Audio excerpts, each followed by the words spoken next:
Today, I want to talk to you about the danger of calling God a liar. I'm going to read to you from First John chapter 5, verse 10, where we read this. He who believes in the Son of God has the witness in himself. He who does not believe God has made him a liar, because he has not believed the testimony that God has given of his Son. Now, those inspired words from the Apostle John are easy to understand, but they're hard to receive. When we refuse to believe in Jesus, we reject the testimony God gave to us about his Son. Therefore, if we refuse to believe in Jesus, we call God a liar. Now, not many people think that they would ever call God a liar to his face, but John tells us that this is actually what they are doing. You see, here John exposed the great sin of unbelief. The word used for believe here has the sense of to trust in, rely on, and to cling to. Most people who refuse to believe God in the full understanding of the word, they don't intend to call God a liar, but they still do it. The great English preacher Charles Spurgeon said, "The great sin of not believing in the Lord Jesus Christ is often spoken of very lightly and in a very trifling spirit, as though it was scarcely any sin at all. Yet, according to my text, and indeed according to the whole tenor of the Scriptures, unbelief is calling God a liar. And what can be worse?"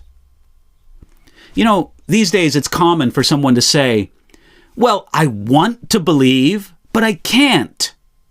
It would be more honest for that person to say, "I will not believe." You see, unbelief is our fault. It isn't our misfortune. It's a disease, but it's also a crime. Your unbelief may make you miserable, but rightly so, because you are calling the God of truth a liar. Other people may say, "Well, I will try to believe, and I'll keep on trying." But do you understand that's a terrible thing? To try to believe God? If I made a statement and somebody answered, "I don't believe you. I'd like to believe you, and I'm really trying to believe you, but I'm not there yet." What would that person mean by that? Well, he must mean that I am so untrustworthy, that I am such a confirmed liar that even though he wants to believe me, he can't. Even with all the effort he can make in my favor, it's still beyond his ability to believe me.